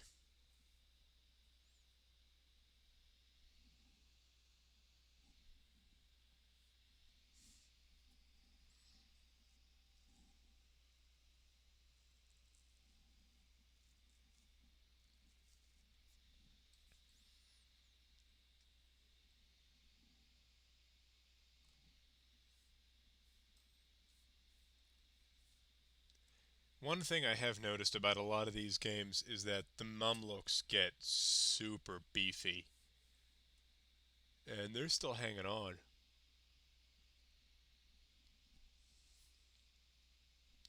I mean, yeah, that's what you got to do.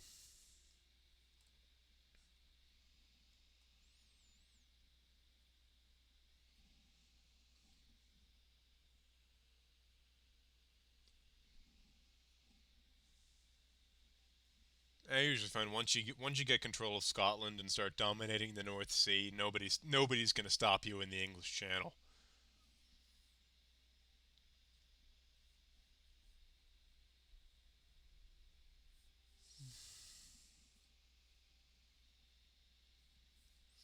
Don't know why I'm yawning so much.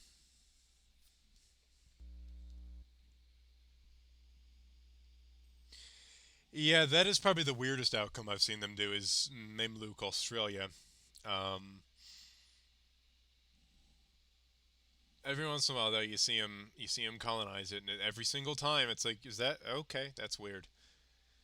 Um, more often than not, I got you. More often than not, the Mamluks will beat the Ottomans, which is the complete opposite of what happened historically. Um, but the Ottomans really got nerfed in one of the last couple patches. I mean, they're still potent when handled by a player, but their AI ain't what it used to be. Used to be they were a good final boss. Now they're not.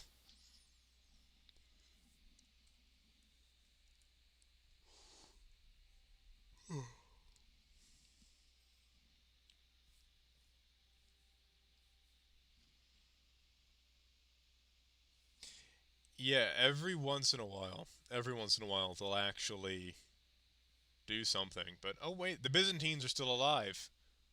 Look at that. The Byzantines are still kicking. Yes, Spain has gotten so beefy since their DLC.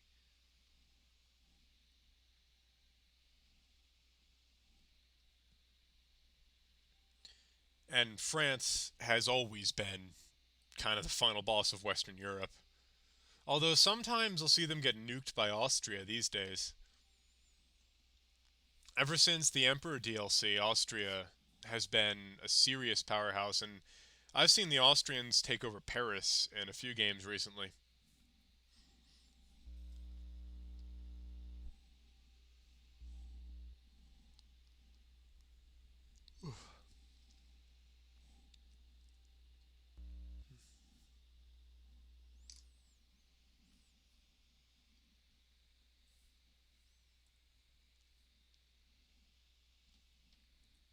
Also, it might just be me, but I almost never see Sweden break off either. Yeah, every once in a while France will lose, but it used to be that Sweden every game would break away from Denmark, but I don't see them do it much anymore.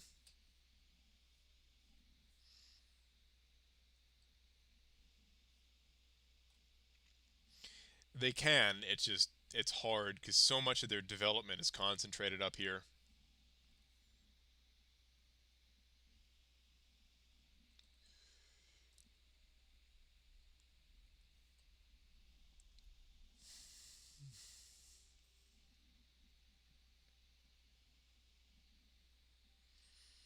Like France's ideas are good enough that they can.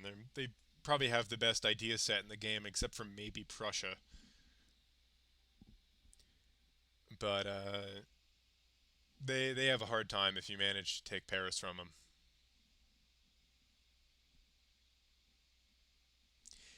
Definitely. I mean, the aggressive expansion in the Low Countries is ridiculous. Because I'm pretty sure this is almost all farmland.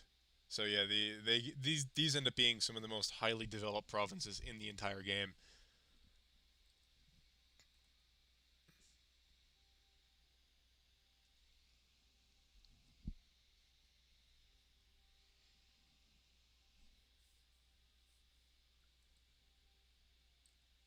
The attrition on these early game sieges is crazy.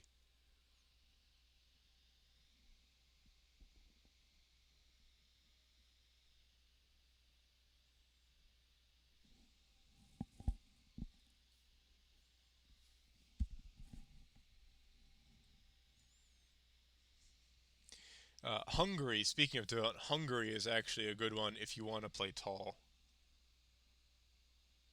Yeah, no, you can make England look because England has so many good provinces for it, and your prosperity will be pretty high because you don't have to deal with pirates, nor do you have to deal with invasion. But I have actually had a few fun games where I played tall Hungary because this is all really easy to develop. So you can make a very beefy, tall Hungary, which is a lot of fun to do.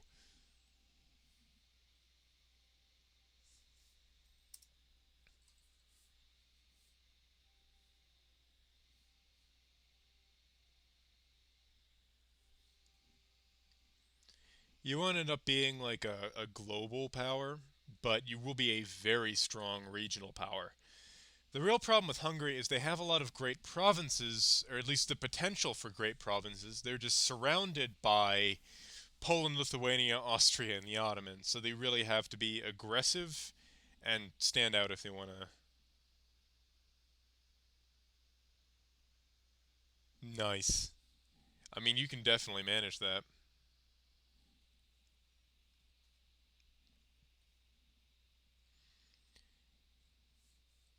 Yeah, three of them are farmlands, and Gloucester might be a little hard, but three of them are farmlands.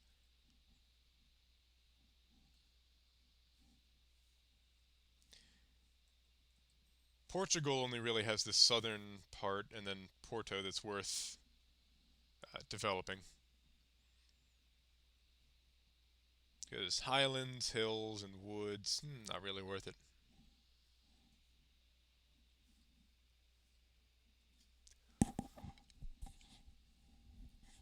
All right, we're getting there. We're almost able to get our first idea group.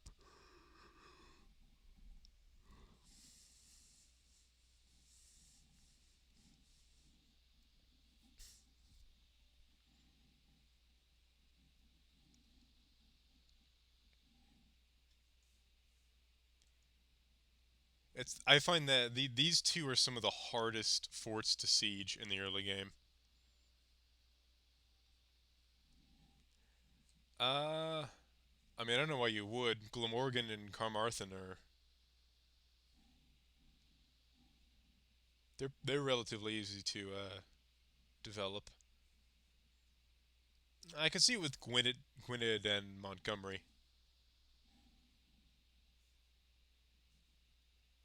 Actually, what is the development bonus for Coastland? Okay, it's a penalty. All right.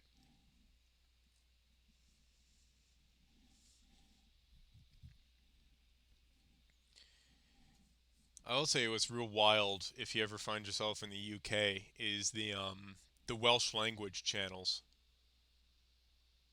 I mean, yeah, if you feel like doing it, go right ahead. Um, but the Welsh language sounds like something dragons would speak. There's a YouTube channel I watched that made that point, and now that I think about it, yeah, yeah, it looks like it looks like dragons came up with it, which I mean makes sense because they got the dragon on their flag. Their rugby team was a joy to watch at the World Cup in 2019.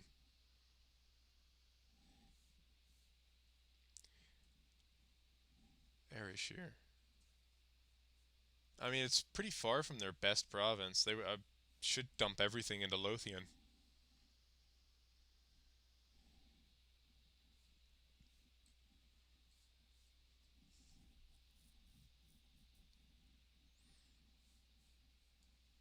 I think France, once unified, has more farmlands provinces than everyone else.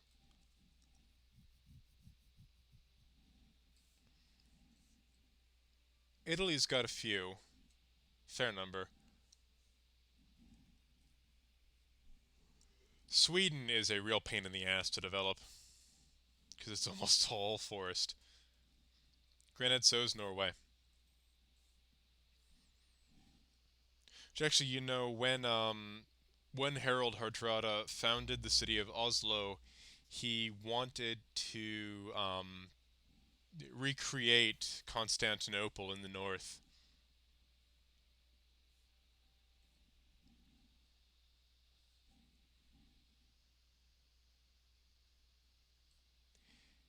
Yeah, which I mean, usually Scotland, if it survives, has to play tall.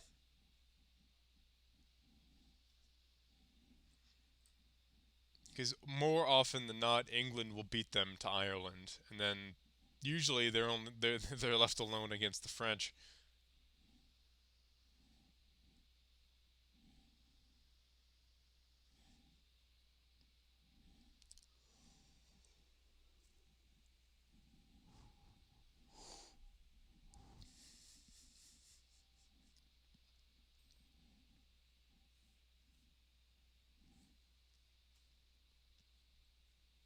Oh, the French did manage to land some soldiers in Gibraltar of all places.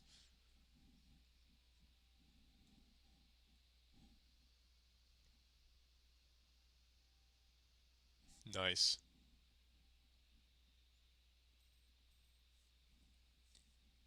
I'll extend those. The other nice thing about the about that is that you don't really have to worry too much about aggressive expansion in the British Isles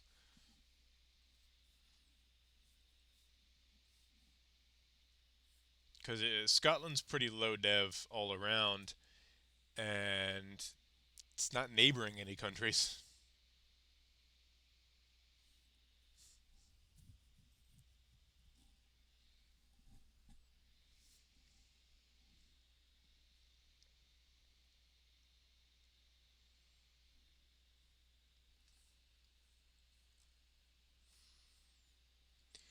Thing is, once you take Lothian, they're pretty much done. That's all where all their dev is anyway. Though it looks like they didn't get Orkney and Shetland.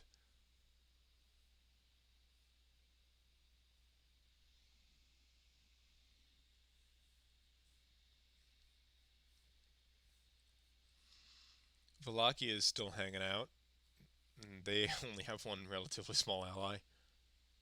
The Ottomans are not being very aggressive this game. Granted, they haven't been all that aggressive for a while. It used to be at this point in the game, the Ottomans have already completely united. Hey there, welcome back. Do they? Oh, it is an event. I didn't realize that. I thought you had to wait until they got the event to get them. Oh no, that is some bad luck right there.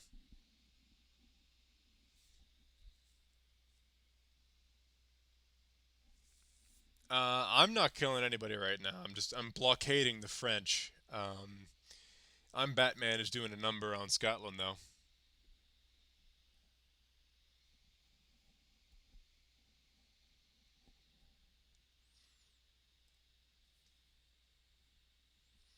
and France can't come through Castile to get at me, so they're pretty screwed.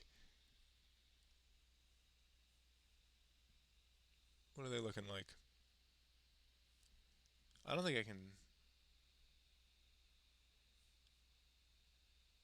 Okay, I can't see him. Apparently, it's hidden in multiplayer.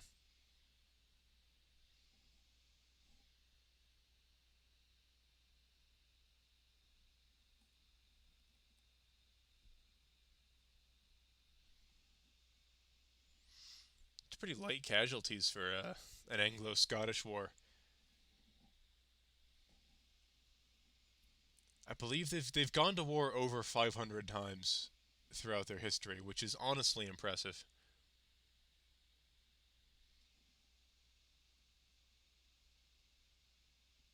I got you. I want to say it's something like 511 times have England and Scotland gone to war. Actually, let me Google this.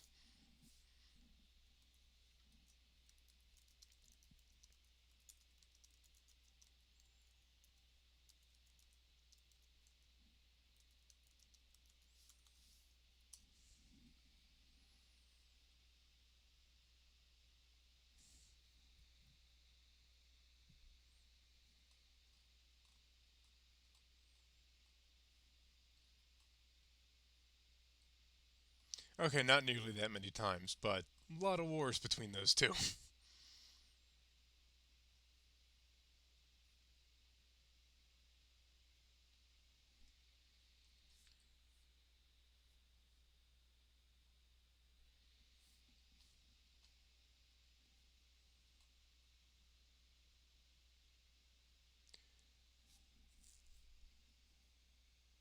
Oof, that is brutal. Well, the French took Gibraltar. If that small number of French troops gets to Portugal, I should be able to fight them.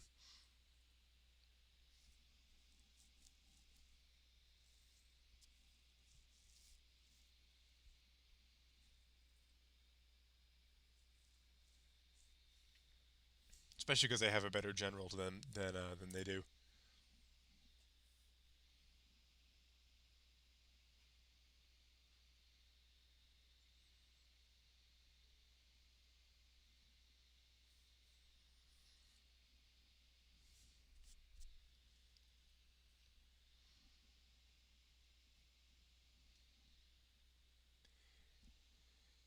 Nice. Yeah, war taxes are pretty great. I don't want to sacrifice the military power because I'm way behind on that, but no, that's they're pretty great.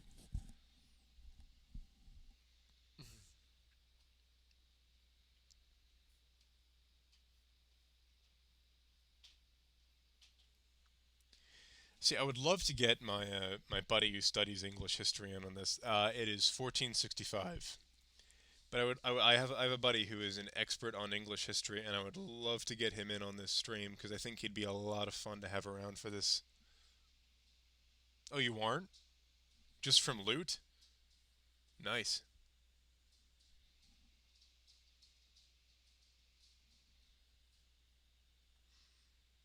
The Moroccans have insulted me. Oh, whatever.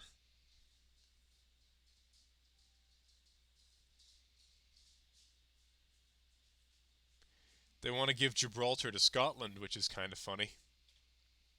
No, you only lose it. You only get professionalism from training, and then as you take losses, you lose it.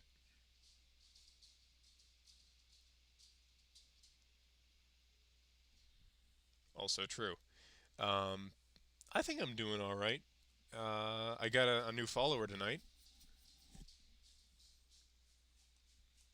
I've grown faster here than I have on YouTube.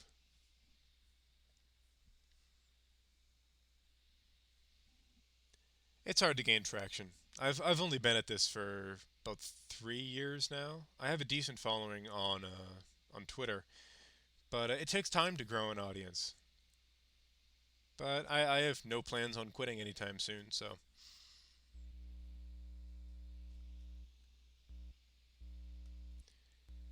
But it'll take a little while, I think. That might actually be a good idea. Oh yeah, definitely. But I'll think about changing the name of some of these streams. That's probably a good idea. But having max drill just makes you unstoppable in early game wars.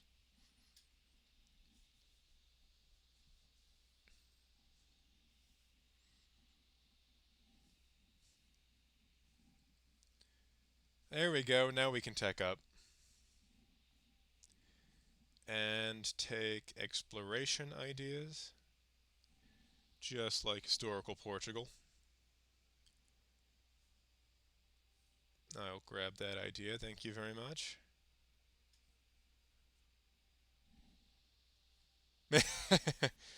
That is what they got up to. So,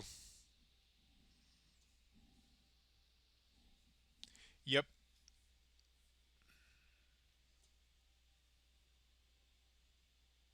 Yeah, no, I should just obliterate. That's entire fleet.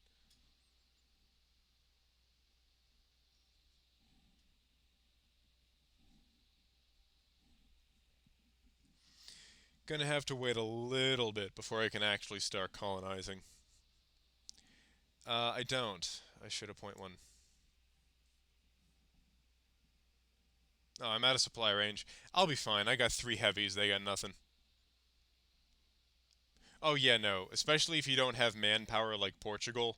I usually just do native coexistence because you don't have to worry about guarding your colonies. And especially as Portugal, you don't have the force limit to maintain small garrisons around the entire world.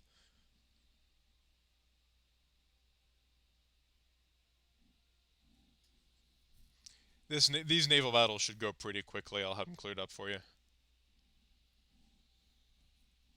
There we go.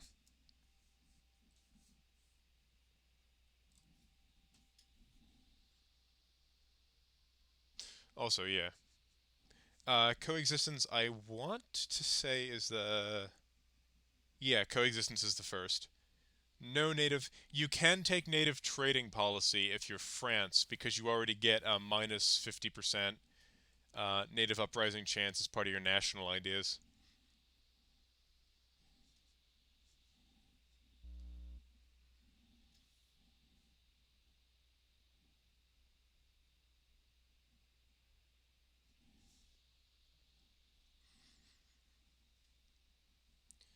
Native repression only really works. Oh, really? Is it just not in there? I didn't realize that was part of the DLCs.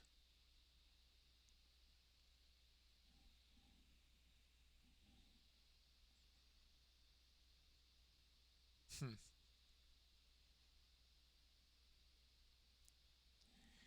You should be able to. I can't. Honestly, this has been around for so long. I can't remember if it was from a DLC or not.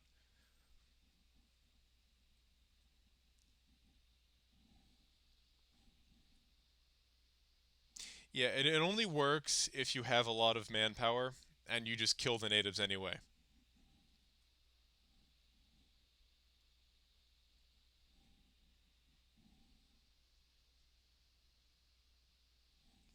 Huh. Okay, that answers the question.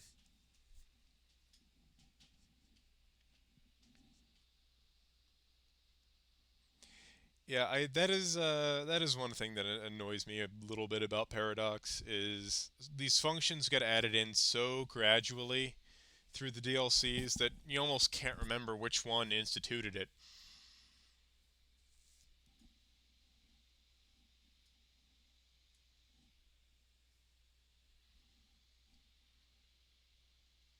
That is just I don't understand why that just sucks. I'm really sorry.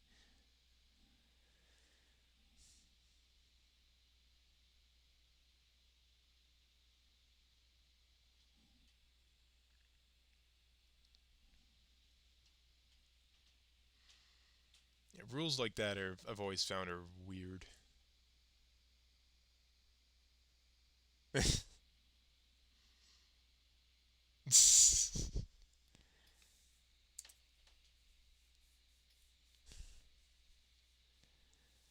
I have a buddy who takes very frequent trips to Jamaica.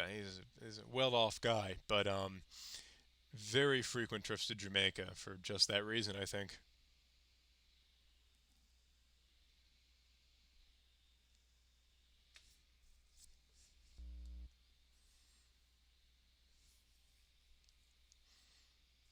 Oh yeah, they're done, especially with as low morale as they have.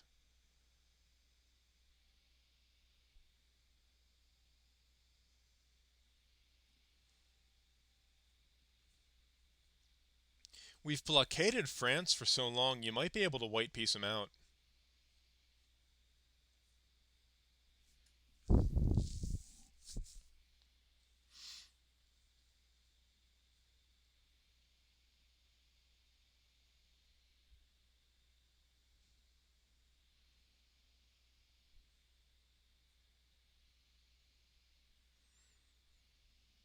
Oh wow, that was brutal.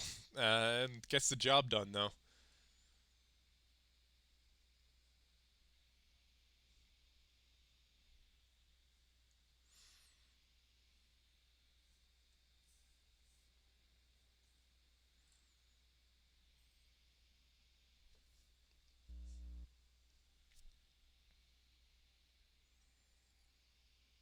Oh yeah, that's not happening anytime soon then.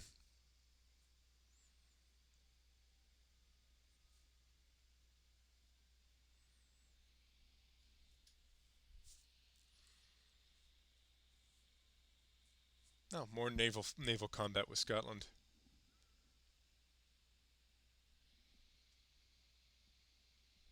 Probably just from the siege attrition.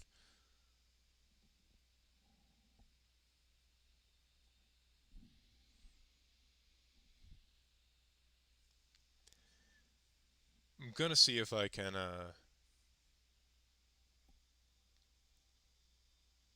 Okay, maybe if you use my ships to blow open the walls, you should be able to. I thought that was a. Yep, you got it. I thought that was a base game thing. Okay, yeah, that answers the question. I haven't played this game without DLC for a very long time. I've been playing this game since like 2013, 2014.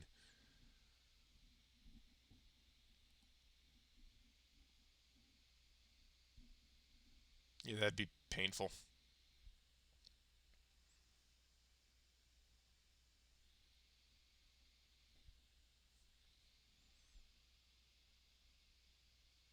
Yeah, missions are a DLC thing.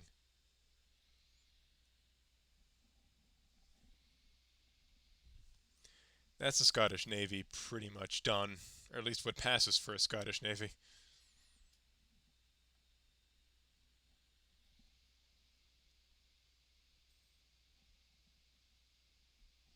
Really, in the base game, that's all they got?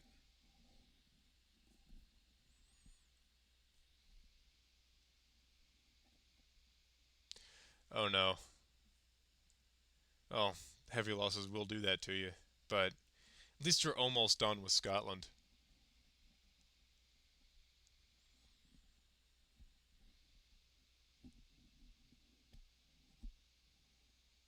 Wait, is that a rule in Argentina? My entire childhood was spent on like Call of Duty pregame lobbies. Oh, okay.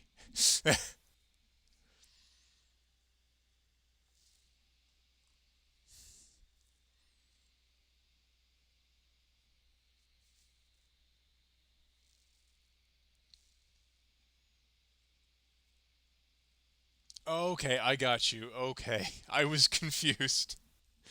My bad.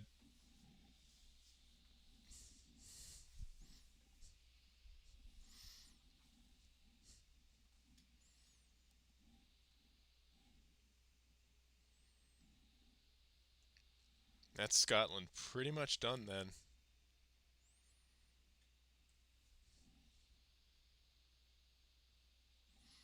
Hmm. Yeah, I almost forgot how different the base game is from the game with DLCs.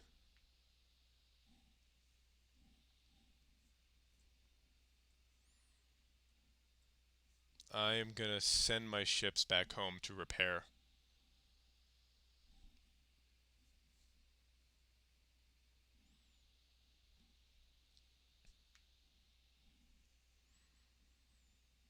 How much war score do you need to vassalize Scotland?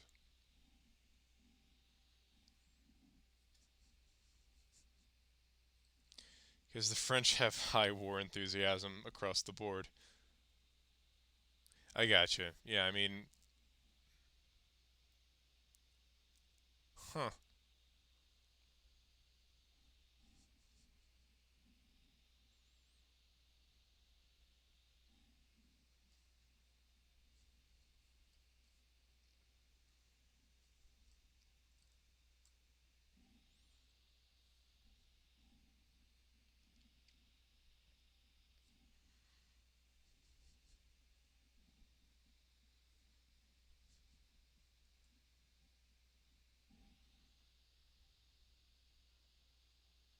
Hmm. So you can't get people to support your independence in the base game? Huh. I gotcha. So we're gonna have to deal with France then.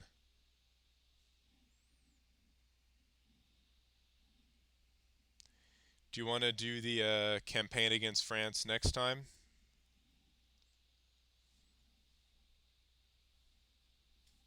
I'm getting a little bit tired tonight,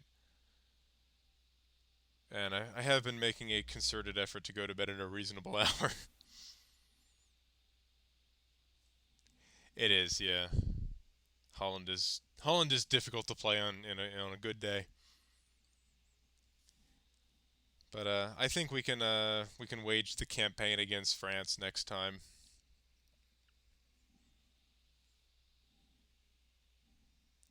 So I will save it here. Oh, okay. So do you, I think I'm gonna save it here, but we can definitely. That is a bummer though. That's all you're stuck with. Uh,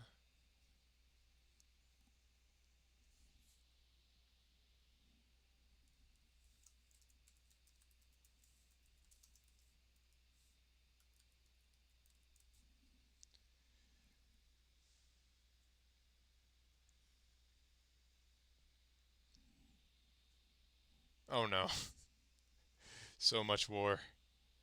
But yeah, you guys have a good night. I will be back on Sunday.